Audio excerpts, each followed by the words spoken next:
Hello students, welcome to Vardhanam academy.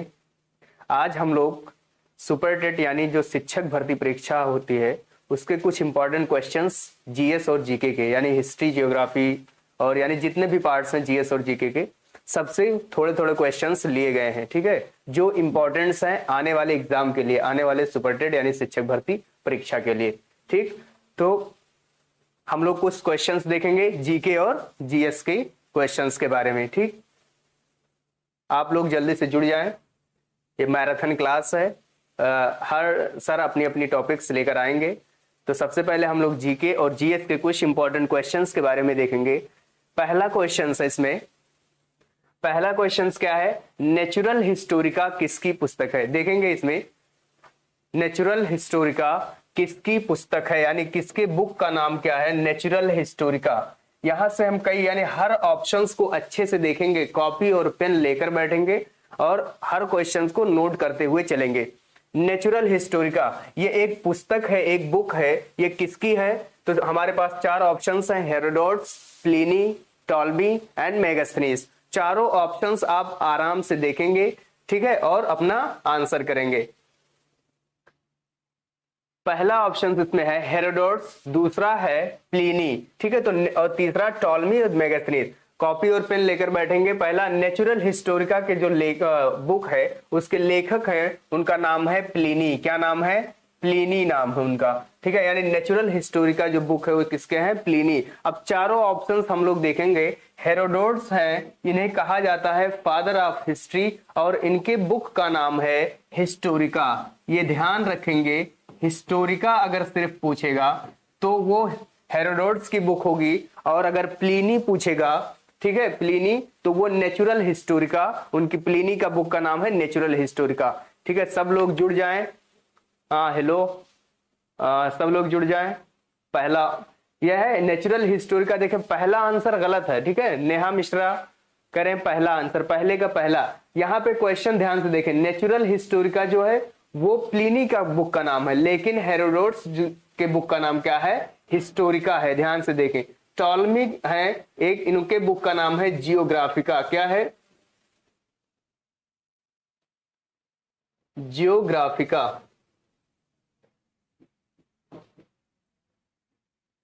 टॉल्मी के book का नाम क्या है? जियोग्राफिका। चारों ऑप्शंस देखेंगे ध्यान से। मेगास्थनीज का जानते हैं, इनके बुक का नाम क्या है? इंडिका। क्या नाम है? इंडिका, ठीक है, मेगास्थनीज के बुक का नाम है इंडिका, टॉल्मी के बुक का नाम है जियोग्राफिका और हेरोडोट्स के बुक का नाम है हिस्टोरिका और नेचुरल हिस्टोरिका किसके बुक का नाम है? प्लिनी के बुक का नाम है। ठीक, सब लोग आंसर ध्यान से क्वेश्चन को पढ़ने के बाद दें। अगला क्वेश्चन है हमारा, मोहम्मद बिन तुगलक के दरबार में के कौन सा यात्री आया था। इसमें लिखा मोहम्मद बिन तुगलक के दरबार में, ठीक है, यहां में रहेगा, क्या रहेगा? में, यानी मोहम्मद बिन तुगलक के दरबार में कौन सा यात्री आया था। ध्यान से अपना क्वेश्चन देखें और अपना आंसर करेंगे। मोहम्मद बिन तुगलक, इसको MBT भी लिखा जाता है शॉर्टकट में। क्या लिखा था? मोहम्मद बिन तुगलक, यानी MBT के उसमें दरबार में कौन सा यात्री आया था। ऑप्शन हमारा है अल मसूदी, अब्दुल रज्जाक, इब्ने बतूता, कोई नहीं। आंसर करें सब लोग। ये बहुत ही इंपॉर्टेंट क्वेश्चंस हैं जो सुपर टेट में यानी सुपर टेट जो शिक्षक भर्ती परीक्षा का जो आएगा एग्जाम, उसमें बहुत इंपॉर्टेंट सब जीएस और जीके से लिया गया है, यानी सब पार्ट से उठाया गया है क्वेश्चंस। तो इसका आंसर रहेगा मोहम्मद बिन तुगलक के दरबार में कौन सा यात्री आया था।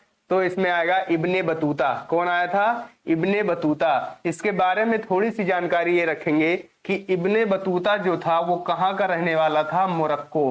कहाँ का रहने वाला था? मोरक्को का रहने वाला था। और 7000 किलोमीटर चलकर वो कहाँ आया था?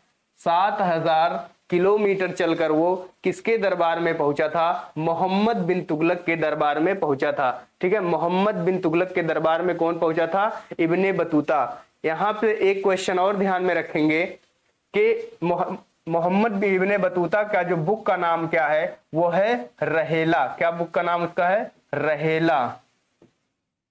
इसके बुक का नाम है रहेला। याद रखेंगे कि इब्ने बतूता का जो बुक है उसका नाम क्या है, रहेला। वो मोरक्को का रहने वाला था। 7000 किलोमीटर चलकर वो किसके दरबार में पहुंचा था, मोहम्मद बिन तुगलक के दरबार में। अल मसूदी के बारे में देखेंगे हम लोग कि अल मसूदी को भारतीय मानसून का जनक कहा जाता है। ठीक है, यानी भारतीय मानसून के बारे में सबसे पहले वर्णन किसने किया था, तो अल मसूदी ने किया था। अगर कहेंगे मानसून के बारे में यानी बताया किसने था, या कि मानसून के बारे में थोड़ी जानकारी किसने, तो हिप्पालस ने दिया था। किसने दिया था, हिप्पालस। लेकिन मानसून का वर्णन किसने किया था, तो मानसून का वर्णन किसने किया था, अल मसूदी ने। इन्हें भारतीय मानसून का जनक कहा जाता है। क्या कहा जाता है, भारतीय मानसून का जनक। इसको लिखते रहेंगे, भारतीय मानसून का यानी वर्णन किसने किया था, तो अल मसूदी ने। बताया किसने था, नॉर्मली यानी कहा जाए तो हिप्पालस ने सबसे पहले मानसून के बारे में बताया, लेकिन मानसून का वर्णन किसने किया, तो अल मसूदी ने। अब्दुल रज्जाक, ठीक है, अब्दुल रज्जाक। फिर इब्ने बतूता के बारे में क्या याद रखेंगे, मोरक्को का रहने वाला था। 7000 किलोमीटर चलकर मोहम्मद बिन तुगलक के दरबार में आया था, और इसके बुक का नाम क्या है, रहेला है। ठीक, अगला क्वेश्चन हमारा है, अगला क्वेश्चन है बौद्ध धर्म की इंसाइक्लोपीडिया किसे कहा जाता है। क्वेश्चन ध्यान से पढ़ें और आंसर करें। ठीक है, बहुत सारे लोग जुड़े हुए हैं, आंसर करते रहें। इसमें बताएंगे कि बौद्ध धर्म की इंसाइक्लोपीडिया किसे कहा जाता है। ये क्वेश्चन ध्यान से देखेंगे। बौद्ध धर्म के बारे में कुछ जानकारी, और उसके बारे में, तो बौद्ध धर्म के बारे में जानकारी सबको है थोड़ी बहुत। ठीक है, इसको बताएंगे कि बौद्ध धर्म के जो इंसाइक्लोपीडिया किस उसको कहा जाता है। बौद्ध धर्म में कितने पिटक हैं, 3 पिटक हैं। कौन कौन से, सुत पिटक, विनय पिटक, अभिधम्म पिटक। इन तीनों पिटक में से यानी इन तीनों बुक्स किताबों में से किसको इंसाइक्लोपीडिया कहा जाता है, बौद्ध धर्म का। तो बौद्ध धर्म का हमारा ऑप्शन सुत पिटक, अभिधम्म पिटक, विनय पिटक और इनमें से कोई नहीं। तो ऑप्शन हमारा कौन सा रहेगा, इनमें बौद्ध धर्म की इंसाइक्लोपीडिया सुत पिटक को कहा जाता है। किसको कहा जाता है, सुत पिटक को बौद्ध धर्म की इंसाइक्लोपीडिया कहा जाता है। हाँ, त्रिपिटक जो है, ईशानी राय कह रही है त्रिपिटक। तो त्रिपिटक में तीनों बुक्स आते हैं, उसमें कौन कौन से आते हैं, सुत पिटक, विनय पिटक, अभिधम्म पिटक। तो इन तीनों में से सबसे पहले सुत पिटक को क्या कहा जाता है, इंसाइक्लोपीडिया। विनय पिटक में यानी बौद्ध धर्म में एंट्री की चर्चा है, यानी बौद्ध धर्म में कोई प्रवेश करना चाहता है तो उसमें एंट्री की चर्चा किसमें है, विनय पिटक में। इसमें लिख लेंगे कि बौद्ध धर्म में एंट्री की चर्चा किसमें है, तो विनय पिटक में। अभिधम्म पिटक में क्या है, दर्शन की चर्चा है, यानी बौद्ध धर्म के दर्शन की चर्चा किसमें है, अभिधम्म पिटक में है। इसमें लिख लेंगे कि दर्शन की चर्चा किसमें है, अभिधम्म पिटक में। सुत पिटक को इंसाइक्लोपीडिया कहा जाता है बौद्ध धर्म का। ठीक, हाँ, सुत पिटक इसमें। अगला क्वेश्चन देखेंगे, ध्यान से कॉपी और पेन लेकर बैठेंगे और उसको अच्छे से लिखते रहेंगे, हर ऑप्शंस को अच्छे से देखते रहेंगे। ठीक है, और ये सब प्रीवियस ईयर क्वेश्चंस भी आए हुए हैं। ठीक है, और बहुत इंपॉर्टेंट क्वेश्चंस हैं। ठीक है, इसमें शिक्षक भर्ती परीक्षा यानी सुपर टेट के लिए। अगला क्वेश्चन है, महात्मा बुद्ध के पूर्व जन्म की 200 कहानियों की चर्चा किस ग्रंथ में है।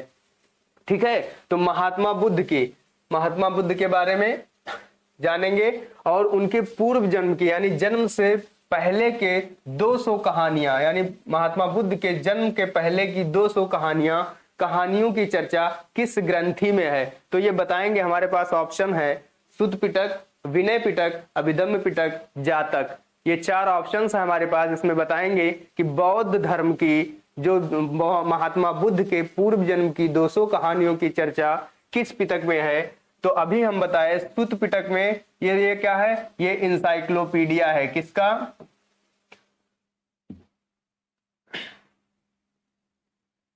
इंसाइक्लोपीडिया किस चीज का है, ये बौद्ध धर्म की इंसाइक्लोपीडिया कहा जाता है। विनय पिटक में क्या है, इसमें विनय एंट्री की चर्चा है। किसकी चर्चा है, एंट्री की चर्चा है। अभिधम्म में किसकी चर्चा है, दर्शन की चर्चा है। किसकी है, दर्शन की चर्चा किसमें है, ठीक है, जातक में। हाँ, ईशानी राय कह रही है जातक कथा। तो जातक में क्या है, महात्मा बुद्ध के, आंसर हमारा होगा जातक। महात्मा बुद्ध के जन्म के यानी पूर्व जन्म के 200 कहानियों की चर्चा किसमें है, जातक में है। सारे ऑप्शंस को देखते रहेंगे और अपना आंसर करते रहेंगे। अगला क्वेश्चन है, वेदात्रयी में, क्वेश्चन क्या है, वेदात्रयी में पहले कितने वेद आते थे, ये देख लें कि वेदात्रयी में पहले कितने वेद आते थे। ठीक है, तो आते हैं यानी पहले आते हैं वेदात्रयी में कितने वेद आते थे, तो ये बताएंगे ऑप्शन 4, 3, 2 और 5। यहां से आप स्पष्ट है देखने में कि वेदात्रयी, त्रयी से मतलब यानी 3, हमारे दिमाग में क्या आता है, 3 आता है। तो वेदात्रयी में पहले कितने वेद थे, 3 वेद। कौन कौन से थे, वेदात्रयी में 3 वेद कौन कौन से, ऋग्वेद और सामवेद, ऋग्वेद, सामवेद, यजुर्वेद। कौन कौन से, ऋग्वेद, सामवेद, यजुर्वेद। यानी वेदात्रयी में 3 वेद आते हैं, ऋग्वेद, सामवेद और यजुर्वेद। और उसके बाद इसमें देखेंगे पहले 3 होते थे और इन्हीं तीनों वेदों को आरण्यक कहा जाता है। आरण्यक मतलब क्या होता है, यानी इन्हीं तीनों वेदों को क्या कहा जाता है, आरण्यक कहा जाता है, आरण्यक।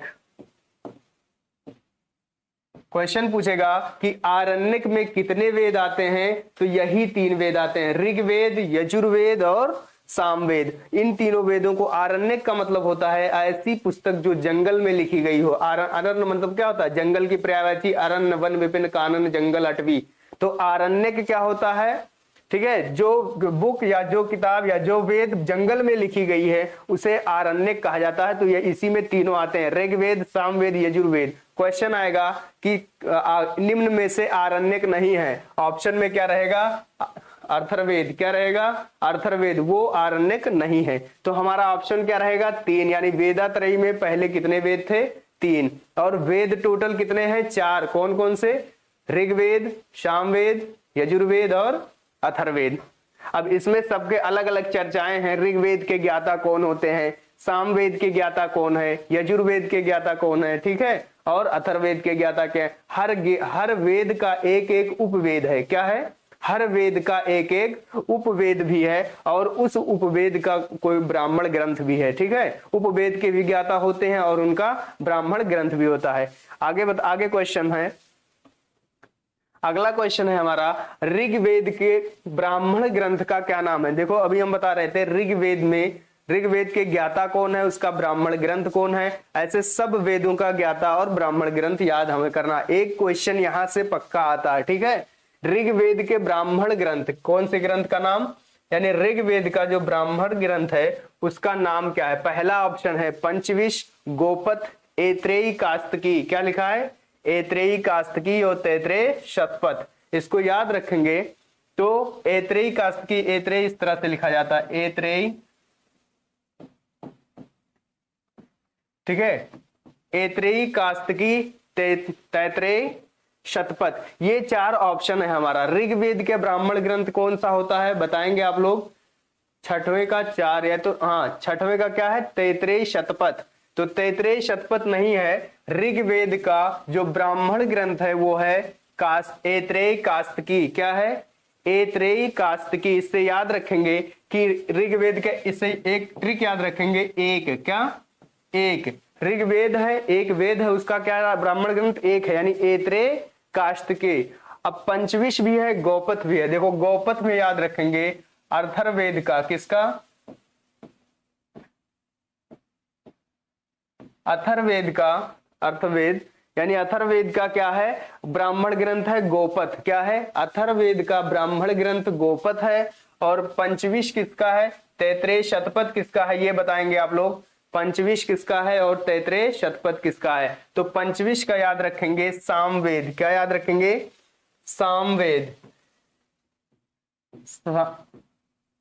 सामवेद का जो ब्राह्मण ग्रंथ है वो पंचविश है, याद रखेंगे। सामवेद का ब्राह्मण ग्रंथ जो है वो पंचविश है। और तैत्रेय, शतपथ जो है वो किसका है, यजुर्वेद का है।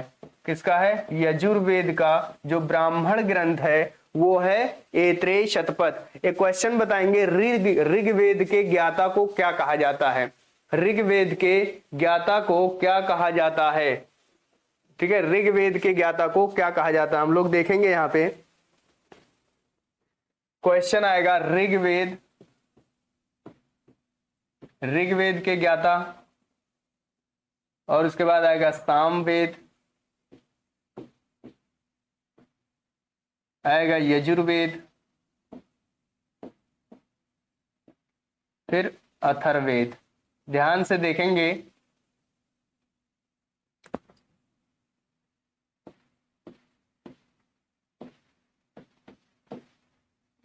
अथर्ववेद, इन सबके ज्ञाता को याद रखेंगे। तो ऋग्वेद के ज्ञाता को क्या कहा जाता है बताएंगे?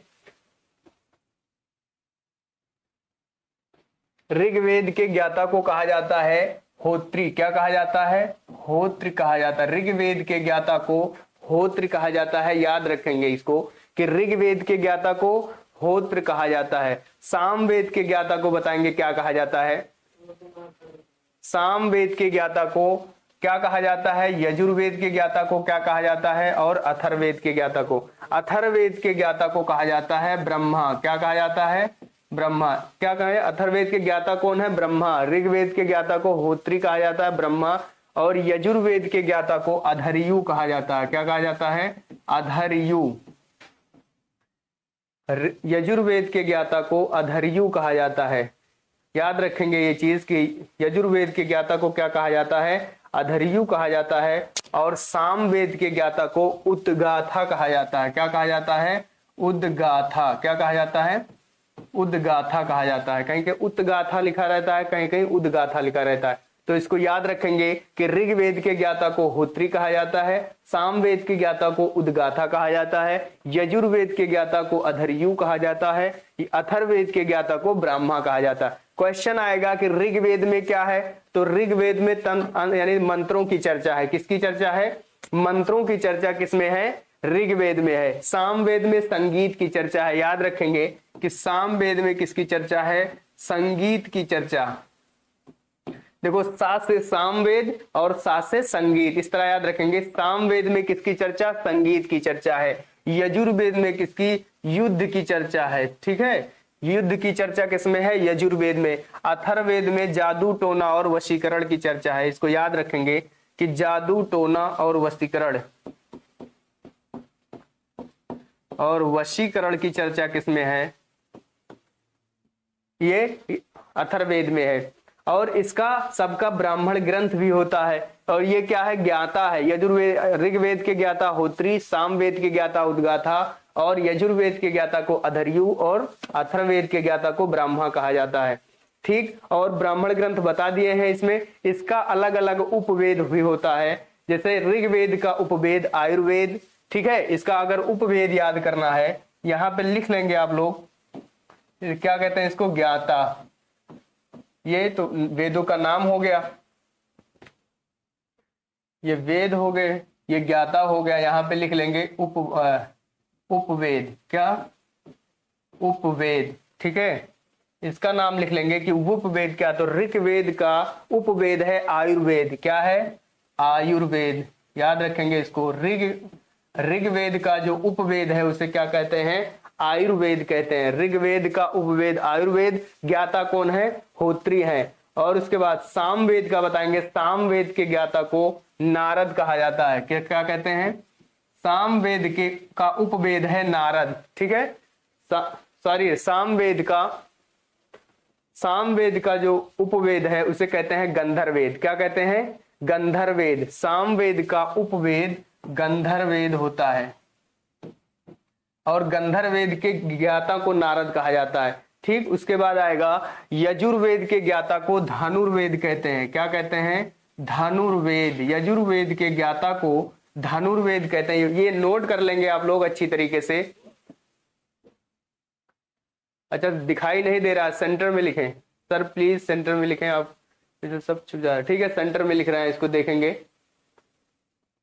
वालेकुम अस्सलाम। ठीक, देखें इसको ध्यान से। उपवेद सेंटर में ही लिख रहे हैं। सामवेद का जो उपवेद है गंधर्ववेद है, यजुर्वेद का जो उपवेद है धनुर्वेद है, और अथर्ववेद का उपवेद क्या कहा जाता है? यानी अथर्ववेद का जो उपवेद है उसे हम शिल्पवेद कहते हैं। क्या कहते हैं? शिल्पवेद। क्या कहते हैं? शिल्पवेद कहते हैं। ध्यान से देखें, तो नोट भी कर लेंगे इसको कि अथर्ववेद का जो उपवेद है शिल्प वेद है। अब हम बता रहे थे आप लोगों को कि हर वेद का ब्राह्मण ग्रंथ है, हर वेद का क्या है उपवेद है, और हर वेद का ज्ञाता है, उपवेद के भी ज्ञाता है। ठीक है, तो इसको ध्यान से देखेंगे कि अब उपवेद हो गया, पहले वेद के ज्ञाता याद करें हम लोग, फिर उपवेद के ज्ञाता को याद करेंगे। ठीक है, आयुर्वेद के ज्ञाता को क्या कहा जाता है? प्रजापति कहा जाता है। क्या कहा जाता है? प्रजापति। याद रखें कि आयुर्वेद के जो ज्ञाता हैं उसको क्या कहा जाएगा? प्रजापति कहा जाएगा। और गंधर्व वेद के जो ज्ञाता हैं, यानी गंधर्व वेद क्या है? एक उपवेद है। किसका उपवेद है? तो ये सामवेद का उपवेद गंधर्व वेद है। उसका क्या है? ज्ञाता को क्या कहा जाएगा? नारद कहा जाएगा। ठीक है, ज्ञाता कौन है? नारद का, यानी गंधर्व वेद के उपवेद क्या कहा जाता है? गंधर्व वेद का जो ज्ञाता है उसे नारद कहा जाता है। धनुर्वेद बताएंगे किसका उपवेद है? तो यजुर्वेद का है। किसका? धनुर्वेद किसका? यजुर्वेद है, यानी यजुर्वेद का उपवेद धनुर्वेद है। और धनुर्वेद के ज्ञाता को विश्वामित्र कहा जाता है। क्या कहा जाता है? विश्वामित्र। विश्वामित्र कहा जाता है। ठीक, धनुर्वेद के ज्ञाता को विश्वामित्र कहा जाता है, और शिल्प वेद के ज्ञाता को विश्वकर्मा कहा जाता है। इस चीज को याद रखेंगे। ठीक है, और इसको नोट डाउन भी कर लेंगे। ठीक, वेद ज्ञाता और उपवेद के ज्ञाता, और उससे पहले हम क्या बताए थे आपको? ब्राह्मण ग्रंथ के बारे में। और किसमें? इसमें मंत्रों की चर्चा है। किसकी चर्चा है? मंत्र की चर्चा है। ये लिख लेंगे ध्यान से, एक बार साथ में बोलेंगे तो याद हो जाएगा। ठीक है, एक बार साथ में बोलते भी रहेंगे कि क्या क्या चीज लिखाया गया। तो इसमें लिखेंगे वेद में। वेद कितने होते हैं? 4। कौन कौन? ऋग्वेद, सामवेद, यजुर्वेद और अथर्ववेद। ऋग्वेद, सामवेद, यजुर्वेद, अथर्ववेद। उसके बाद इसका ज्ञाता बोलेंगे। ऋग्वेद के ज्ञाता को होत्री कहते हैं, सामवेद के ज्ञाता को उद्गाथा या कहेंगे उत्गाथा भी मिलता है। तो याद करेंगे, सामवेद के ज्ञाता को उत्गाथा कहते हैं, यजुर्वेद के ज्ञाता को अधर्यु कहते हैं, अथर्ववेद के ज्ञाता ब्रह्मा। ठीक है, अथर्ववेद के ज्ञाता को ब्रह्मा। फिर इसका उपवेद, ऋग्वेद का उपवेद आयुर्वेद, सामवेद का उपवेद गंधर्ववेद, यजुर्वेद का उपवेद धनुर्वेद, अथर्ववेद का उपवेद शिल्पवेद। ठीक, फिर इसके ज्ञाता याद करेंगे कि आयुर्वेद के ज्ञाता को प्रजापति कहा जाता है। क्या कहा जाता है? प्रजापति। गंधर्ववेद के ज्ञाता को नारद कहा जाता है, धनुर्वेद के ज्ञाता को विश्वामित्र, और शिल्प वेद के ज्ञाता को विश्वकर्मा कहा जाता है। ठीक है, यहां से एक क्वेश्चन आता है, आप लोग ध्यान से याद कर लेंगे इसको। अगला क्वेश्चन है हमारा कि ब्रह्मा, विष्णु और महेश की चर्चा किस उपनिषद में है? अब यहाँ उपनिषद के बारे में हम लोग देखेंगे कि ब्रह्मा, विष्णु और महेश की चर्चा किस उपनिषद में है। ये ध्यान से देखें। सबसे पहले जानेंगे कि उपनिषद क्या है। ठीक है, उपनिषद क्वेश्चन पूछता है कि उपनिषद क्या है, अर्थ क्या होता है। तो उपनिषद का अर्थ होता है गुरु के समीप बैठकर समीप शिक्षा प्राप्त करना। ठीक है, गुरु के समीप, समीप का मतलब गुरु के पास, गुरु के समीप बैठकर शिक्षा प्राप्त करना। क्या है ये चीज नोट डाउन कर लेंगे कि उपनिषद का मतलब क्या होता है? गुरु के समीप बैठकर शिक्षा प्राप्त करना उपनिषद कहलाता है। ठीक है, उपनिषद इसमें लगा ब्रह्मा, विष्णु, महेश की चर्चा किस उपनिषद में है? ऑप्शन आपके पास है बृहदरायण, आलोपनिषद, जालोपनिषद, कंठोपनिषद। ठीक है, इसमें चारों ऑप्शंस आप लोग ध्यान से देखेंगे और कॉपी में लिखते भी रहेंगे। तो इसमें क्या है? बृहदरायण। ठीक है, पहला ऑप्शन बृहदरायण। तो इसके बारे में हम लोग देखेंगे। ऑप्शन आंसर दें आप लोग।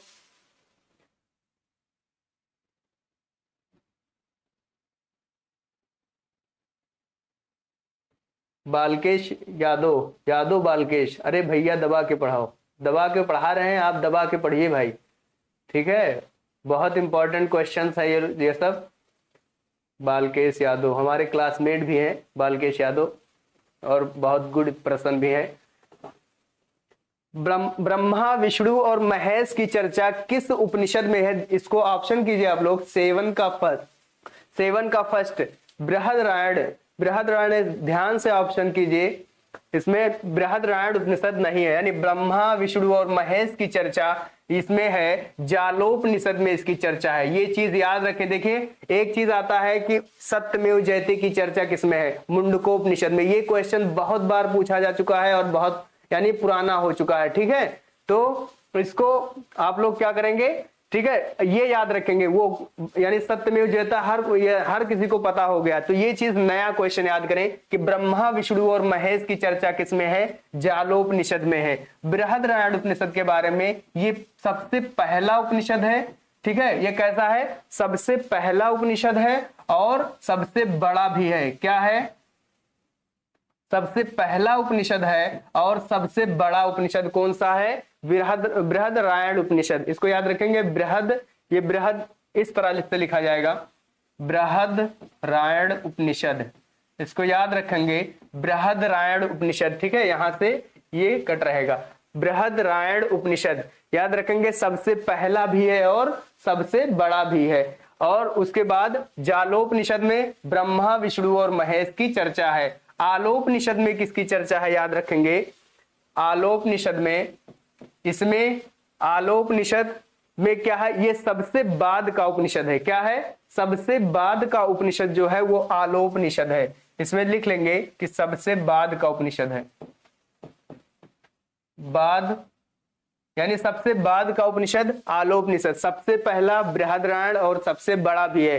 कंठोपनिषद में याद रखेंगे, इसमें भी 3 चीजों की चर्चा है, यम, नचिकेत और ओम की चर्चा पूछेगा। यम, नचिकेत और ओम की चर्चा पूछेगा तो किसमें है, यम, नचिकेत और ओम, ये कंठोपनिषद में है। यम, नचिकेत और ओम की चर्चा किसमें है, तो याद रखेंगे यम, नचिकेत और ओम की चर्चा किसमें है, कंठोपनिषद में है, ठीक है। यम, नचिकेत और ओम की चर्चा किसमें है, कंठोपनिषद में है। और जालोपनिषद में ब्रह्मा विष्णु और महेश की चर्चा है, ठीक। आगे देखेंगे क्वेश्चन अगला हमारा, ये चीज लिख लेंगे, नोट डाउन भी कर लेंगे। अगला क्वेश्चन है, महाभारत की रचयिता कौन थे। महाभारत क्या है, महाकाव्य है। क्या है, महाकाव्य। 2 महाकाव्य हैं, कौन कौन से हैं, एक तो क्या है महाकाव्य, यानी 2 महाकाव्य के रचयिता 2 हैं, एक है वाल्मीकि और दूसरा वेद व्यास। तो इसमें पूछा गया महाभारत की रचयिता किसने किया। महाभारत एक महाकाव्य है जिसके रचयिता पूछा गया है, यानी जिसको महाभारत को किसने लिखा था, तो उनका नाम 4 ऑप्शन है, वाल्मीकि, वेद व्यास, पाणिनि और ब्रह्मीर। तो इसका ऑप्शन कौन सा सही होगा, सब लोग जानते हैं कि वेद व्यास जो है वो किसके रचयिता हैं, महाभारत के रचयिता हैं, ठीक। महाभारत के बारे में कुछ तथ्य बताएंगे कि महाभारत का जो है, महाभारत को ही जय संहिता कहा जाता है। क्या कहा जाता है, ये याद रखेंगे, महाभारत को जय संहिता ही कहा जाता है। महाभारत में पहले, ठीक है, महाभारत में पहले कितने, यानी महाभारत के जो खंड है उसको क्या कहा जाता है, पर्व कहा जाता है। क्या कहा जाता है, पर्व कहा जाता है। महाभारत में टोटल कितने पर्व हैं, 18 पर्व हैं। कितने पर्व हैं टोटल, 18 पर्व हैं। महाभारत में शुरुआत में 8800 श्लोक थे। कितने, 8800, यानी श्लोक कितने थे, 8800। लेकिन वर्तमान में कितने हैं, 1,11,000 श्लोक हैं। कितने हैं, ये वर्तमान में है, वर्तमान में कितने हैं, 1,11,000 श्लोक हैं। और पहले कितने श्लोक थे, 8800 श्लोक। इसको लिख लेंगे,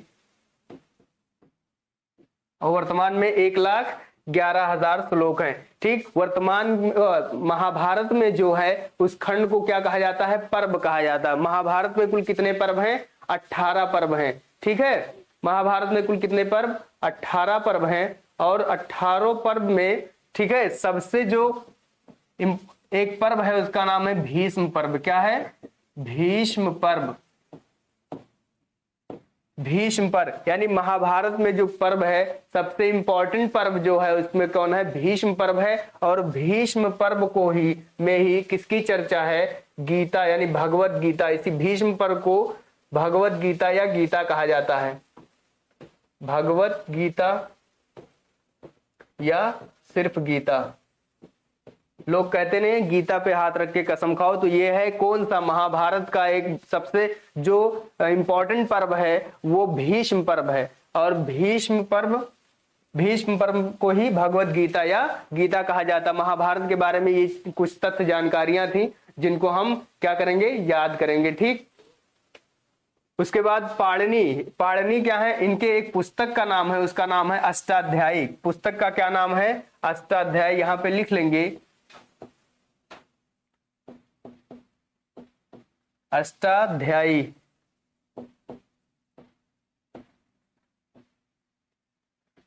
यानी पाणिनि की पुस्तक का नाम क्या है, अष्टाध्यायी है। ठीक है, अष्टाध्यायी किसकी पुस्तक है, पाणिनि की पुस्तक है। ब्रह्मीर की पुस्तक है एक, ब्रह्मीर इनका नाम इस तरह रहेगा, ब्रह्मीर के पुस्तक का नाम है बृहद संहिता। क्या है,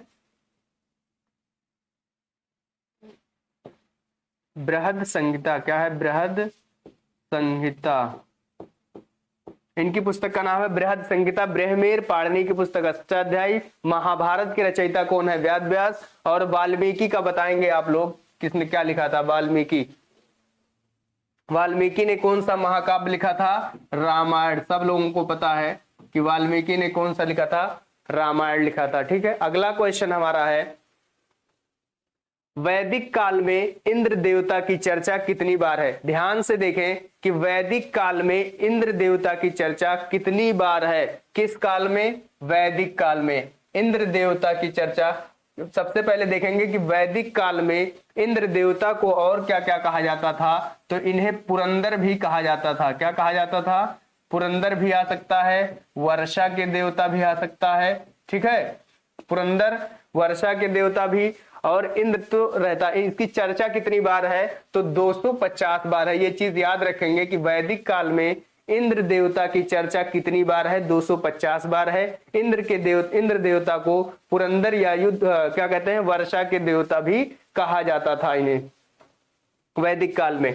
ठीक, और बहुत सारे देवता हैं, जैसे हवा के देवता को क्या कहा जाता था वैदिक काल में, हवा के देवता को मारुत, नहीं, हवा के देवता को क्या कहा जाता था, हाँ, हवा के देवता को मारुत कहा जाता था। हवा या तूफान के देवता को मारुत कहा जाता था। जंगल के देवता को क्या कहा जाता था, सोम कहा जाता था। जंगल के देवता को सोम कहा जाता था। ठीक, अगला क्वेश्चन है हमारा कि वैदिक काल में झेलम नदी को क्या कहा जाता था। देखो, वैदिक काल में बहुत सारी नदियां थी जिनको अलग अलग वायु, हाँ यहां पे याद रखेंगे कि वायु के देवता को, यानी वायु या हवा के देवता को वरुण कहा जाता है। ठीक, वा से वायु, वा से वरुण। और तूफान के देवता को मारुत कहा जाता है। क्या कहा जाता है, तूफान के देवता को मारुत कहा जाता था, मारुत कहा जाता था। ये याद रखेंगे। ठीक है,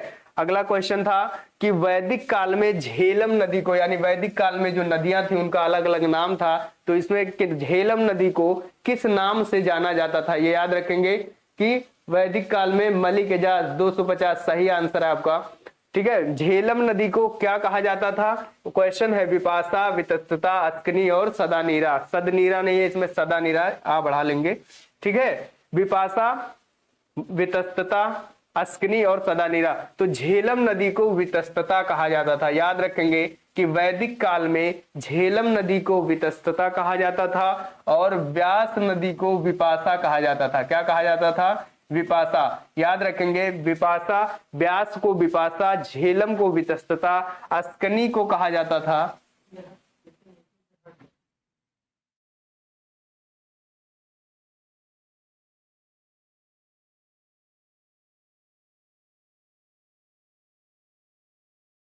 देखेंगे आप लोग, वैदिक काल में झेलम नदी को क्या कहा जाता था, तो व्यास नदी को विपाशा कहा जाता था, झेलम नदी को वितस्तता कहा जाता था, अस्कनी किसको कहा जाता था, चिनाब नदी को कहा जाता था।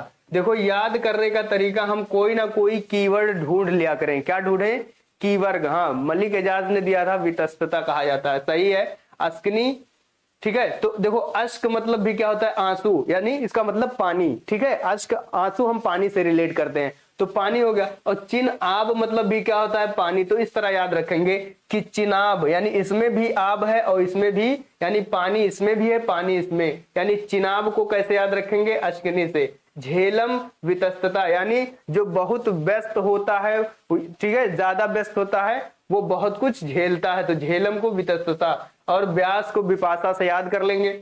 चिनाब को यानी अश्किनी। गंडक को सदा नीरा कहा जाता था। क्या कहा जाता था, गंडक नदी को सदा नीरा कहा जाता था वैदिक काल में। क्या कहा जाता था, वैदिक काल में देखेंगे कि गंडक को सदा नीरा कहा जाता था, अश्किनी को चिनाब, यानी चिनाब को अश्किनी, व्यास को विपाशा और झेलम को वितस्तता। अगला क्वेश्चन है हमारा, अगला क्वेश्चन, वैदिक काल में सांख्य दर्शन किससे संबंधित है। याद रखेंगे कि वैदिक काल में, आप लोग आंसर करें, वैदिक काल में सांख्य दर्शन किससे संबंधित है। Mohammad Arhan, good afternoon. आप लोग आंसर करें आप लोग कि वैदिक काल में सांख्य दर्शन किससे संबंधित है। देखो वैदिक काल में 6 दर्शन दिए गए थे। कितने दर्शन, 6 दर्शन दिए गए, जिन्हें षष्ठ दर्शन कहा जाता है। ठीक है, षष्ठ दर्शन क्या कहा जाता है, उन्हें षष्ठ दर्शन कहा जाता है। और उसमें सांख्य दर्शन किसने दिया था, ये आप लोगों को बताना है। तो इसमें ऑप्शन हमारा है पतंजलि, कपिल, वादरायण और कोई नहीं। तो पतंजलि क्या दिए थे, योग दर्शन। क्या दिए थे, देखो योग दर्शन। इससे याद कैसे रखेंगे,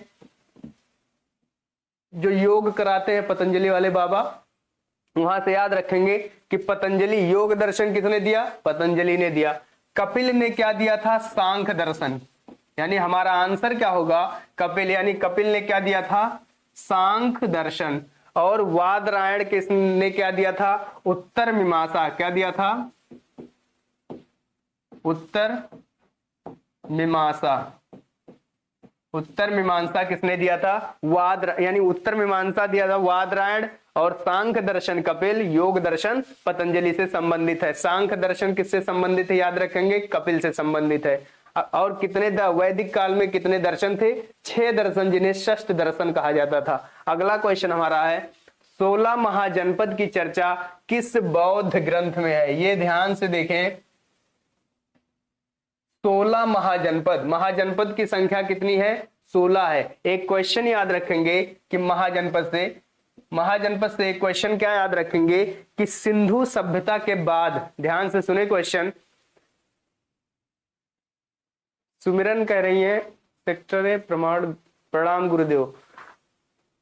कपिल शर्मा शो से याद रखेंगे, क्या, कपिल शर्मा शो से सांख, यानी कपिल सांख बजाता है, इस तरह से याद कर लेंगे। कोई भी चीज का कीवर्ड ढूंढे हम लोग, ठीक है, कीवर्ड अगर हमें पता चल गया तो वो चीज हमें जल्दी कैच कर ली जाती है।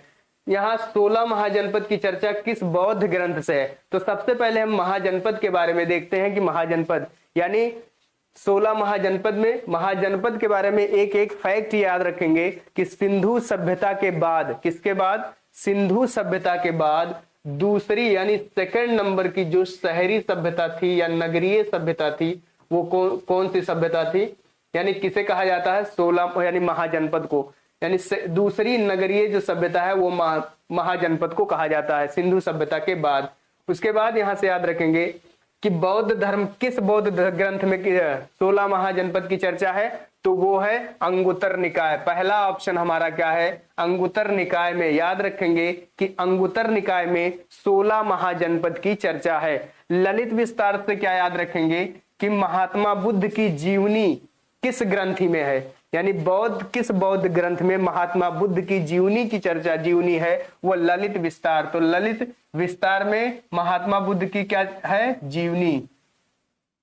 महात्मा बुद्ध की जीवनी किसमें है, ललित विस्तार में है। अंगुत्तर निकाय में किसकी चर्चा है, बौद्ध ग्रंथ की चर्चा है। जातक में अभी हमने बताया था कि महात्मा बुद्ध के 2 पूर्व जन्म की, यानी जन्म के पहले की 200 कहानियां हैं। क्या है, 200 कहानियां, ठीक है। ईशानी राय, हाँ 12 का ये जो पहला को है आंसर वो सही है कि 16 महाजनपद में अंगुत्तर निकाय की चर्चा है, ललित विस्तार में महात्मा बुद्ध की जीवनी की चर्चा है, और जातक में 200 कहानियों, महात्मा बुद्ध के जन्म के पहले की 200 कहानियों की चर्चा है। ठीक, अगला क्वेश्चन हमारा है महावीर स्वामी के त्रिरत्न क्या है? ध्यान रखेंगे, महावीर स्वामी के त्रिरत्न, आप लोग ऑप्शन देखें और आंसर क्या करें कि महावीर स्वामी के त्रिरत्न क्या है।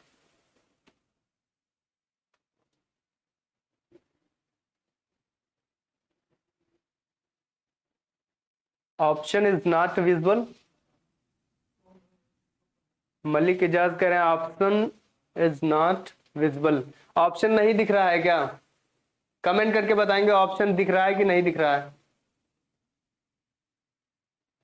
सब लोग कमेंट करके बताएंगे। क्वेश्चन है महावीर स्वामी के त्रिरत्न क्या है? तो त्रिरत्न मतलब यहीं से याद रखेंगे तीन रत्न, ठीक है। तीन चीजें क्या है तो इसमें पहला है सम्यक ज्ञान, सम्यक विश्वास, सम्यक आचरण। क्या है? सम्यक ज्ञान, सम्यक विश्वास, सम्यक आचरण और उपरोक्त सभी। तो ऑप्शन हमारा क्या होगा? सभी, यानी महावीर स्वामी ने तीन रत्न दिए थे। कौन कौन से? ज्ञान, विश्वास और आचरण। इसको इस तरह याद रखेंगे, KFC। इसको क्या कहेंगे? Knowledge, faith and character. KFC का चिकन खाए होंगे सब लोग, उसको याद रखेंगे कि महावीर स्वामी ने KFC दिया था, यानी नॉलेज, फेथ एंड कैरेक्टर। सम्यक ज्ञान, सम्यक विश्वास, सम्यक आचरण। इसको किस तरह याद रखेंगे? नॉलेज,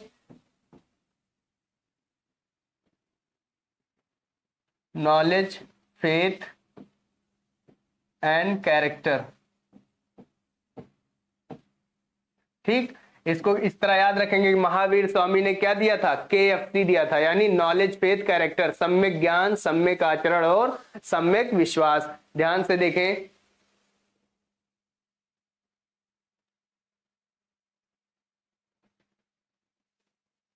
कहना सर लेफ्ट में आपके पीछे हो जा रहा है सेंटर, एलिगेशन कर देंगे तो दिखने लगेगा। ठीक है, हम यहाँ सेंटर में लिख दिया करेंगे क्वेश्चंस। ठीक है, आप लोग देखें इसमें क्या है? महावीर स्वामी के त्रिरत्न क्या है? नॉलेज, फेथ और कैरेक्टर। KFC से याद रखेंगे, KFC का चिकन खाए होंगे सब लोग, ठीक है। महावीर स्वामी ने क्या दिया था? KFC दिया था, नॉलेज, फेथ एंड कैरेक्टर दिया था। ठीक, अगला क्वेश्चन है हमारा, महावीर स्वामी के बारे में थोड़ा सा जाने कि महावीर स्वामी क्या थे? जैन धर्म के 24वें तीर्थंकर थे। क्या थे? जैन धर्म के 24वें तीर्थंकर कौन है? महावीर स्वामी है। क्वेश्चन आएगा जैन धर्म के 23वें तीर्थंकर कौन थे? बताएंगे आप लोग। 23वें तीर्थंकर कौन है? जैन धर्म के 23वें तीर्थंकर कौन है? तो वो है पारसनाथ। कौन है? पारसनाथ।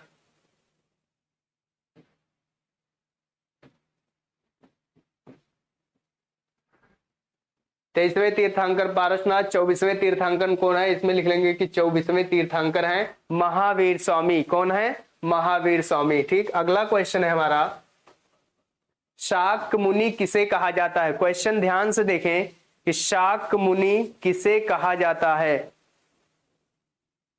शाक्य मुनि किसे? ऑप्शन है महावीर स्वामी, गौतम बुद्ध, दोनों, कोई नहीं। इसमें सबसे पहले अगर हमें पता होगा कि शाक्य कुल किसका था तो हम याद रखेंगे कि शाक्य मुनि किसे कहा जाता है। ऑप्शन दिख रहा है या नहीं? कमेंट करके बताएंगे सब लोग।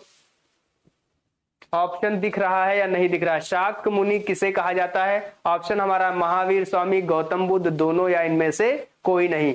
ठीक, तो शाक्य कुल किससे, यानी कौन थे जो शाक्य कुल से संबंधित थे? तो वो है महात्मा बुद्ध, यानी गौतम बुद्ध। तो हमारा ऑप्शन क्या होगा? शाक्य मुनि किन्हें कहा जाता है? गौतम बुद्ध को कहा जाता है। इन्हें लाइट ऑफ एशिया भी कहा जाता है, हम लोग पढ़े भी हैं।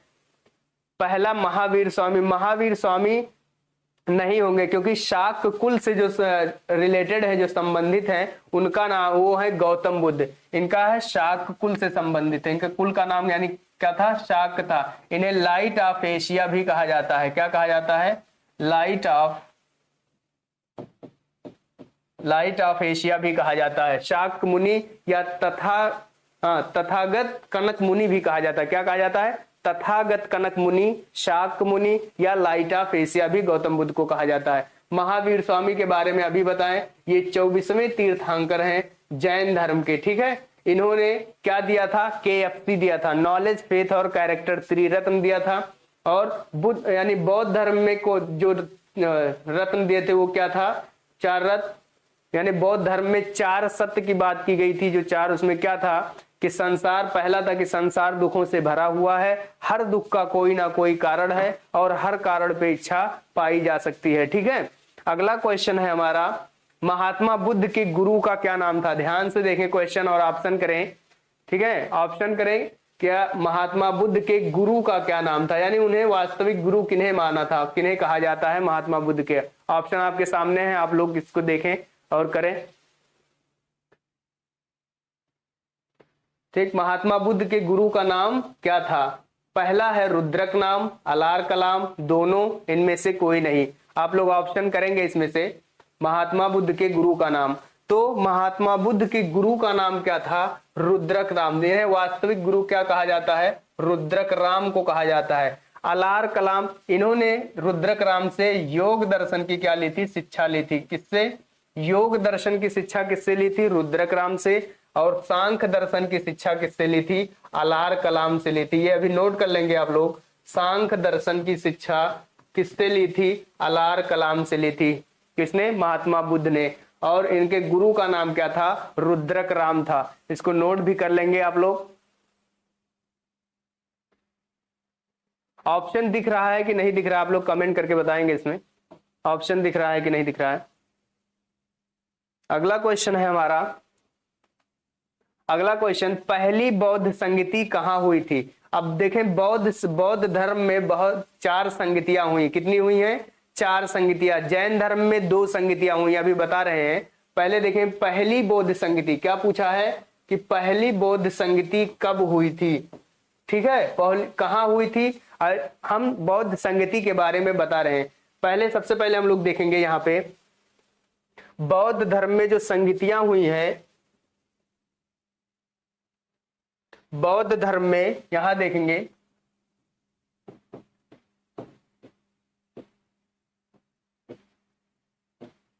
बौद्ध धर्म में कितनी संगतियां हुई? 4 संगतियां। इसको नोट डाउन करते रहेंगे। हाँ, दिख रहा है? ठीक है, अब पहले इसको नोट डाउन कीजिए, अभी ऑप्शन हम आप लोगों के सामने देंगे।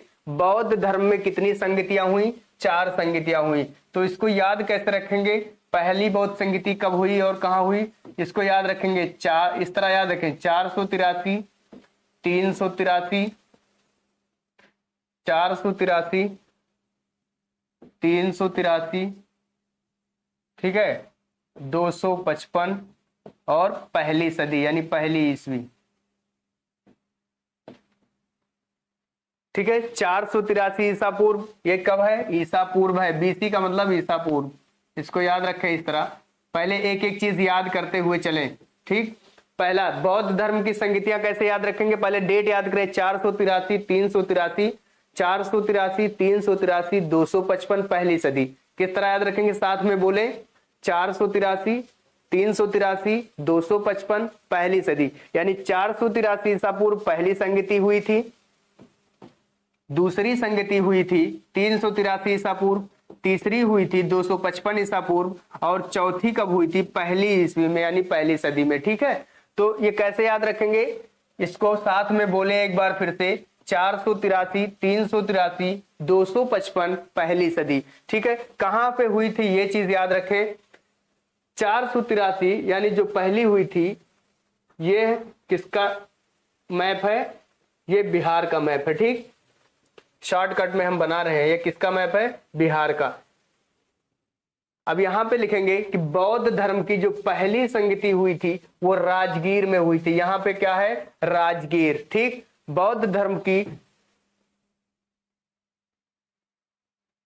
धर्म की जो पहली संगति हुई थी राजगीर में हुई थी, और 383 जो दूसरी संगति हुई थी वो वैशाली में हुई थी। ये याद रखेंगे। इस तरह बिहार का मैप बनाएंगे आप लोग, रफ में नोट करते हुए चलेंगे। पहली संगति राजगीर, दूसरी कहां हुई? वैशाली में। पहले तो डेट याद रखेंगे, उसके बाद डेट नहीं पढ़ेंगे। दूसरा पढ़े, पहली राजगीर, ये पहली है, ये दूसरी है।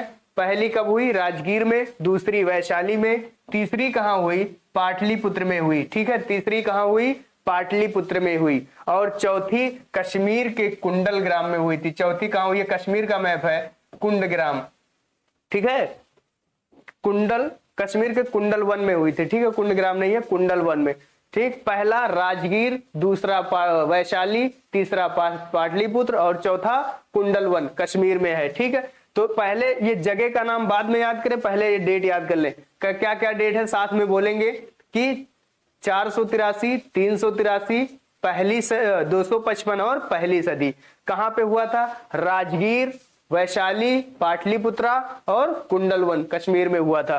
ठीक, उसके बाद देखेंगे, ये चीज याद रखें। फिर ऑप्शन हमारा है, अगर ऑप्शन हमारा ये था कि पहली बौद्ध संगति कहां पे हुई थी। ऑप्शन क्या था? राजगीर, वैशाली, पाटलिपुत्र, कुंडलवन। तो पहली बौद्ध संगति जो हुई थी वो राजगीर में हुई थी। कहां हुई थी? राजगीर में हुई थी। ठीक, फिर और इसके जो किसके समय में हुई थी, तो पहला लिख लेंगे अजात शत्रु के समय हुई थी। किसके समय हुई थी? अजात शत्रु।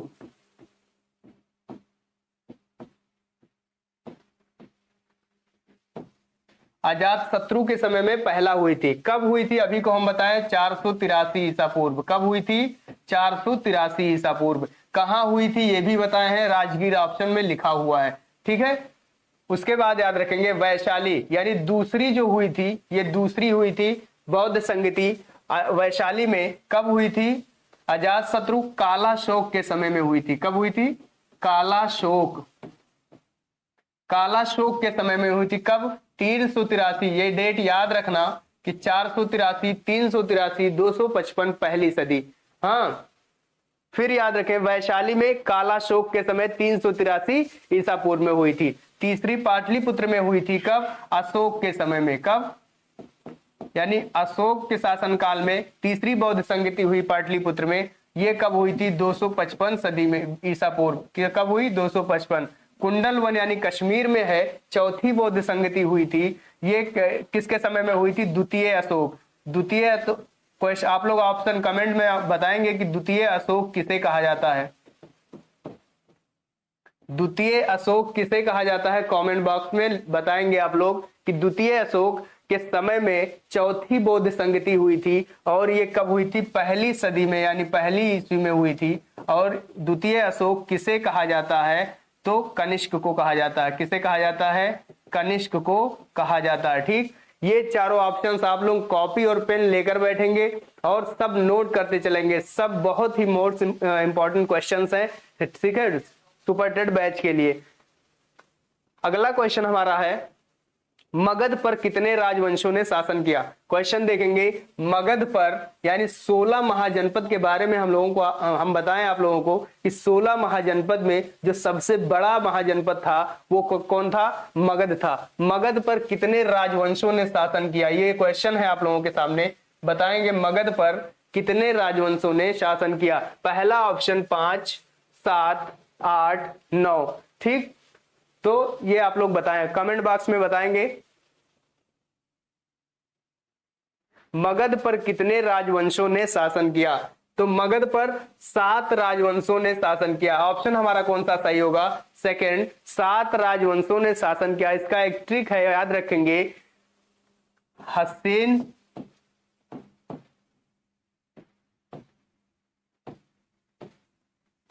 मशूक, याद रखेंगे ये 7 राजवंश हैं। हसीन, मशूक, सा, यानी सबसे पहला हर्यक वंश कौन सा है? हर्यक वंश। दूसरा शिशुनाग वंश, शिशुनाग वंश। तीसरा नंद वंश, नंद वंश। और उसके बाद है मौर्य वंश, मौर्य वंश, शुंग वंश, कर्णो वंश, कर्णो वंश। और लास्ट है सातवाहन वंश। ये चीज याद रखेंगे, साथ में बोलेंगे हसीन, मशूक, सा, यानी मगध पर शासन करने वाले 7 राजवंशों का जो नाम है हसीन, मशूक, सा, यानी हर्यक वंश, शिशुनाग वंश, नंद वंश, मौर्य वंश और शुंग वंश, कर्णो वंश और सातवाहन वंश। ठीक, तो कितने राजवंशों ने शासन किया? 7 राजवंश है। क्वेश्चन आएगा कि सबसे पहला ऐतिहासिक राजा कौन था जिसने मगध पर शासन किया था। तो सबसे पहला ऐतिहासिक राजवंश अगर पूछेगा तो हर्यक वंश, अगर राजा पूछेगा तो बिंबिसार। कौन है? बिंबिसार। ये चीज आप लोग याद रखेंगे। अगला क्वेश्चन हमारा है मगध पर शासन करने वाला पहला ऐतिहासिक राजा कौन है। देखें क्वेश्चन ये है कि मगध पर शासन करने वाला पहला ऐतिहासिक राजा कौन है। तो इससे एक चीज ये स्पष्ट होती है कि मगध पर शासन करने वाला पहला राजवंश कौन सा था। तो पहला राजवंश कौन था? अभी हम आपको बताया कि हर्यक वंश। कौन सा वंश था? हर्यक वंश। तो हर्यक वंश का ही, जो हर्यक वंश पहला राजवंश था, तो जाहिर सी बात है कि पहला राजा भी हर्यक वंश का ही होगा। तो वो कौन था? बिंबिसार। कौन था? बिंबिसार था पहला, यानी पहला ऐतिहासिक राजा कौन था? बिंबिसार था। और उसके बाद ऑप्शन हमारा है अजातशत्रु, नागदशक, कोई नहीं। तो ये ऑप्शन के बारे में थोड़ा सा देखेंगे कि बिंबिसार जो था वो पहला ऐतिहासिक राजा था और बिंबिसार का ही बेटा था। कौन था? अजातशत्रु। अजातशत्रु ने इसको, बिंबिसार को हत्या कर दी थी। ठीक है, राजा बनने के लिए अजातशत्रु ने बिंबिसार की हत्या कर दी, इसलिए अजातशत्रु को पितृहंता कहा जाता है। क्या कहा जाता है? पितृहंता। ये चीज याद रखेंगे, अजातशत्रु को क्या कहा जाता है? पितृहंता, क्योंकि इसने अपने पिता की क्या कर दी थी? हत्या कर दी थी। और फिर यानी मगध की गद्दी पर बैठा था अजातशत्रु। फिर अजातशत्रु का एक बेटा था, उसका नाम था उदयन। क्या नाम था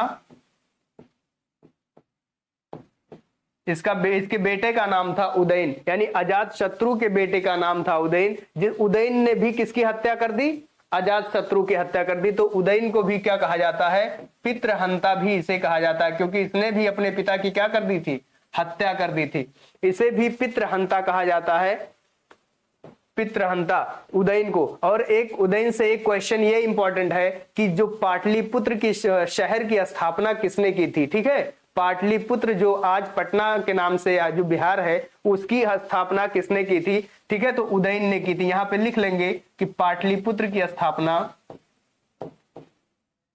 पाटलिपुत्र की स्थापना किसने की थी? उदयन ने किया था। जो आज उसका नाम, यानी बिहार की राजधानी क्या है? पटना, जो नाम हो गया है। ठीक है, अंतिम क्वेश्चन आएगा कि मगध पर यानी हर्यक वंश का अंतिम शासक कौन था? तो नागदशक था। अंतिम शासक कौन था? नागदशक था, जो कि उदयन का पुत्र था। ये अयोग्य शासक था और इसने, इसके दरबार में एक सामंत के रूप में काम करता था शिशुनाग। कौन था? शिशुनाग, जिसने नागदशक की हत्या करके शिशुनाग वंश की स्थापना कर ली थी। ठीक है, अगला क्वेश्चन हमारा है विश्व में इकोनॉमिक के पिता कौन है? ध्यान से क्वेश्चन को पढ़ें और आंसर दें। विश्व में इकोनॉमिक के पिता कौन है?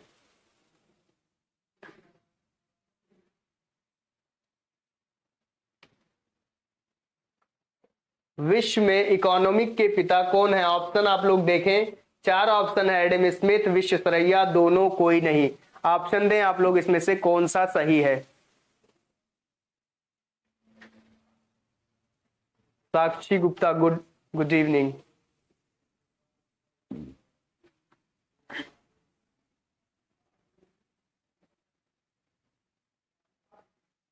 विश्व में इकोनॉमिक के पिता किसे कहा जाता है? आप लोग ऑप्शन में बताएंगे।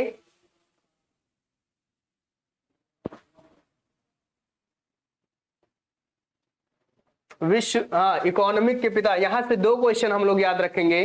क्या है? तो एडम स्मिथ को, यानी विश्व में इकोनॉमिक के पिता किसे कहा जाता है? एडम स्मिथ को कहा जाता है। अगर भारत में पूछ ले तो विश्वेश्वरैया को कहा जाता है। इसमें लिख लेंगे कि भारत में किसको कहा जाता है? विश्वेश्वरैया को कहा जाता है। ठीक, अगला ऑप्शन हमारा है कृषि पशुपालन किस सेक्टर में आता है?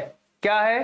कृषि और पशुपालन जो है वो किस सेक्टर में आता है? यानी कितने सेक्टर हैं हमारे पास? 3 सेक्टर हैं। कौन कौन? प्राइमरी सेक्टर, द्वितीयक सेक्टर, यानी प्राइमरी, सेकेंडरी और टर्शियरी। प्राथमिक सेक्टर और द्वितीयक और तृतीयक सेक्टर। तो इसमें क्या याद रखेंगे? कृषि और पशुपालन किस सेक्टर में आते हैं? बताएं आप लोग ऑप्शन में। 20 का आंसर करें। 19 का 2 आंसर। 19 का 2 भारत में होगा। देखेंगे ईशानी राय, 19 का 2 जो होगा वो भारत में इकोनॉमिक के फादर कहा जाता है, लेकिन वर्ल्ड में इकोनॉमिक के फादर एडम स्मिथ को कहा जाता है। अगला क्वेश्चन हमारा था कृषि और पशुपालन किससे संबंधित है, ठीक है, किस सेक्टर से है, तो प्राइमरी सेक्टर। बहुत लोगों का आंसर आ रहा है, प्रीति गौतम करे 20 का ए, यानी सही है, कृषि और पशुपालन प्राइमरी सेक्टर का है, यानी प्राथमिक सेक्टर। देखो कृषि से संबंधित जितनी भी चीजें रहेंगी वो सब प्राइमरी सेक्टर में जाएंगी, और सेकेंडरी सेक्टर में निर्माण और विनिर्माण की बात होता है। ये कोई चीज, किसी चीज का निर्माण हो रहा है या विनिर्माण हो रहा है तो वो किस सेक्टर में जाएगा, सेकेंडरी सेक्टर में। यानी इसमें फैक्ट्री, अगर कहीं पे फैक्ट्री की बात हो गई, रियल एस्टेट की बात हुई, तो वो किस में जाएगा, सेकेंडरी में जाएगा। लेकिन टर्सरी सेक्टर में क्या होगा, टर्सरी में यानी इसमें, यानी जिसमें पैसे की बात की जाए, सीधा सीधा बात याद रखेंगे कि जिसमें पैसे की बात की जाए वो तीसरे सेक्टर यानी तृतीय में जाएगा। यानी इसमें दुकान से रिलेटेड बात होगी, ठीक है, पैसे से रिलेटेड बात होगी, ठीक है, तो इसमें किस में जाएगा, टर्सरी सेक्टर में जाएगा। तो ध्यान रखेंगे प्राथमिक में कृषि और पशुपालन होता है, द्वितीयक में सेकेंडरी में निर्माण और विनिर्माण होता है, और तीसरे में दुकान यानी पैसे से रिलेटेड जितनी भी चीजें रहेंगी सब तृतीय सेक्टर में जाएंगी। अगला क्वेश्चन है, संविधान के किस आर्टिकल में बजट की चर्चा है, ठीक है, आप लोग ऑप्शन आंसर करें, संविधान के किस में बजट की चर्चा है।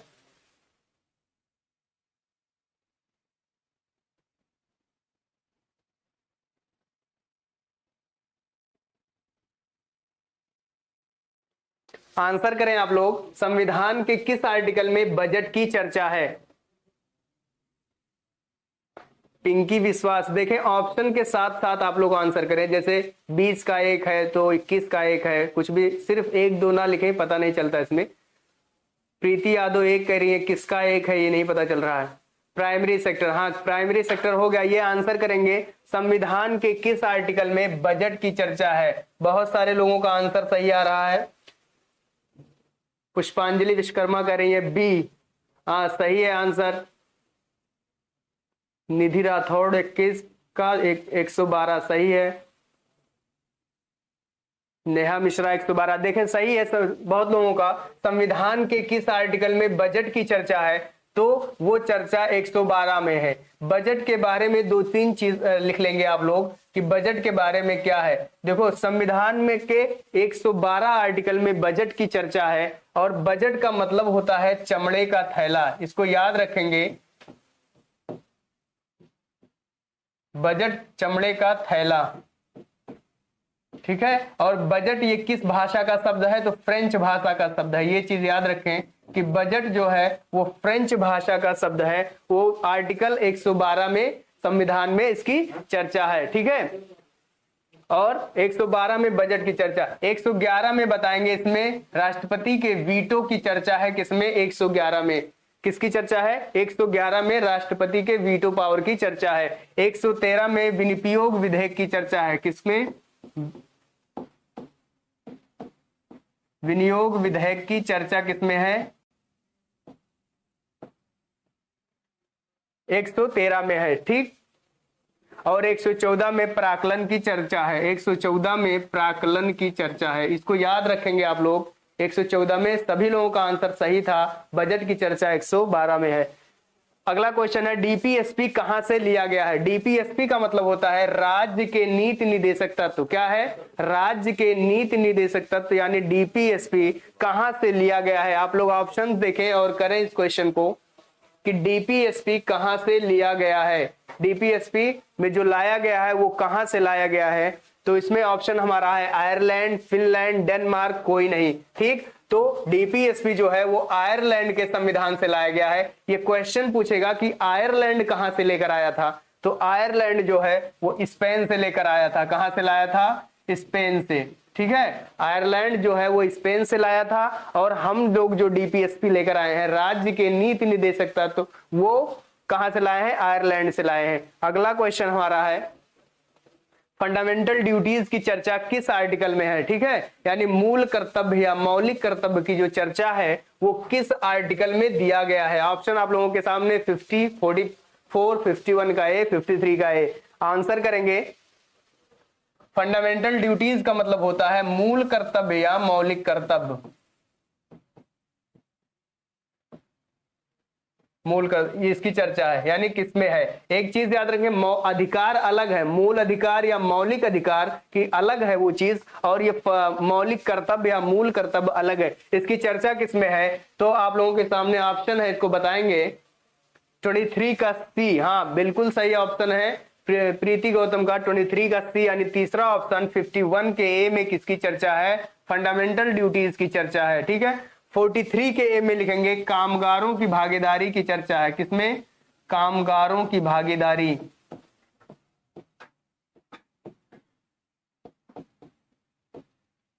कामगारों की भागीदारी की चर्चा 43 के ए में है। समान सिविल संहिता की चर्चा किसमें है, 44 में है। समान सिविल संहिता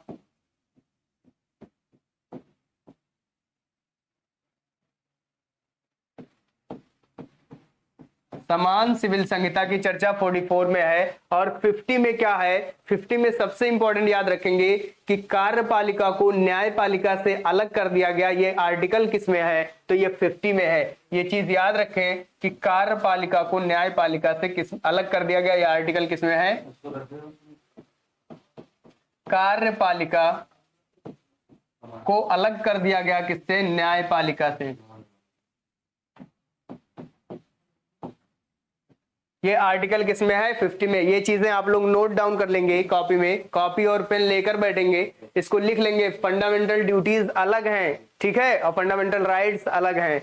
अगला क्वेश्चन हमारा है, सार्क का मुख्यालय कहां पे है, ये आप लोग बताएंगे। सार्क क्या है, इसका मुख्यालय कहां पे है, और इसका मुख्यालय कब गठित किया गया था, ठीक। मोहम्मद रहान 51 ए, हाँ सही है आंसर आपका। आप 24 का आंसर करेंगे सब लोग। सार्क का मुख्यालय कहां पे है, सार्क क्या है और इसका मुख्यालय क्या है। तो सार्क का फुल फॉर्म देखेंगे सबसे पहले, south Asian association for regional cooperation. इसका फुल फॉर्म क्या है, साउथ एशियन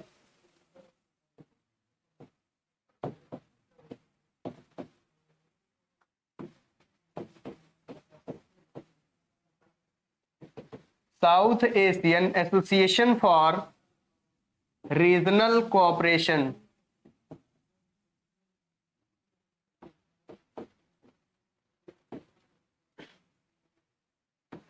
इसको याद रखेंगे, सार्क का जो फुल फॉर्म है south Asian association for regional cooperation, ठीक है। तो इसका मुख्यालय कहां पे है, ऑप्शन है आप लोग 24 का ए बता रहे हैं सब लोग, सही है ऑप्शन। यानी सार्क का मुख्यालय कहां पे है, काठमांडू में है। इसकी जो स्थापना की गई थी 1985 में की गई थी।